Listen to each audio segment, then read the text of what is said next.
So I just pulled up to a coffee shop to get a blog post done, and my fingers are tired from gripping barbells all day. So I decided to make a video in my car, and people are gonna think I'm crazy talking to a iPad. But anyway, so yesterday I did a session with someone, and the session was about seeking approval and validation, and how that behavior, that thought process affects one's life. And I just wanted to say, it's very common. Most people that I talk to are seeking approval and validation, and they want to stop that. Now, if you don't, to a certain extent, seek approval and validation, then you're not human. But if it's to the point where it's ruining your quality of life, if it's causing you to make unhealthy decisions, but more importantly, if at the end of that you feel shitty about yourself, what you're doing is there's a leak in your self-esteem balloon.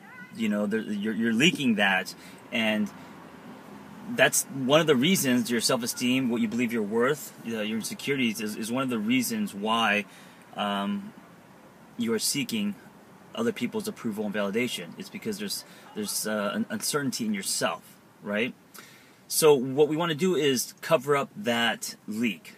And one way to just describe how all this works, in my opinion, or the way that I do it, is I tell people that if you feel that you are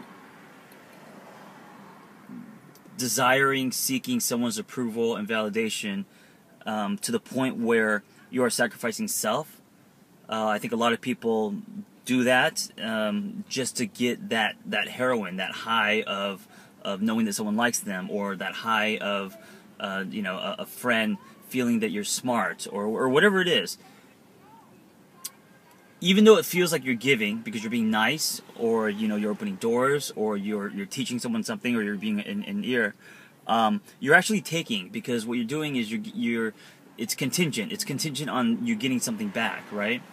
So it's like the difference between someone that gives gifts and announces it, and makes it all flashy and whatever, or if someone puts the gifts, makes it anonymous, doesn't take credit for it, and gives them that gift, right? There's a huge difference. So when you're truly giving, so when you're taking, right, you are in that state of constant taking, seeking. You are powerless.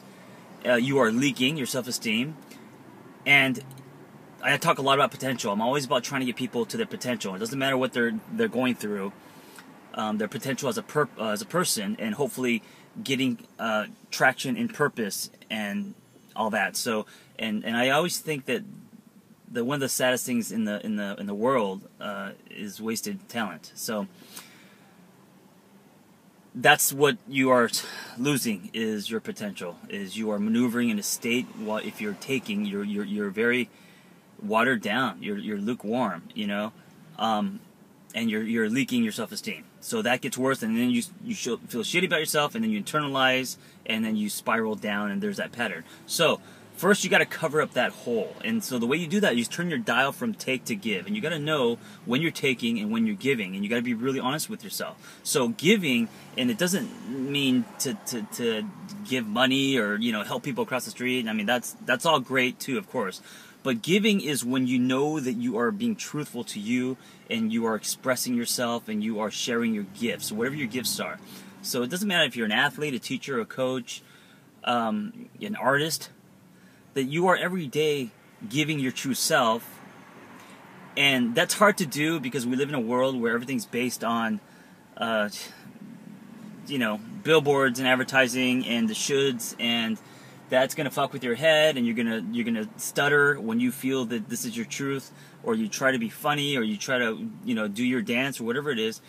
And the more you do it, I think the more that you give in an honest way, you share your gifts, the more you get used to that. And the more you do that, the more you realize that people will realize that you're unique, and then you'll realize yourself that you have some value and that you're different.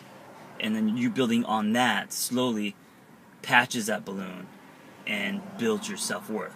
Now, there's a lot of ways into giving. It depends on your story and what your gifts are.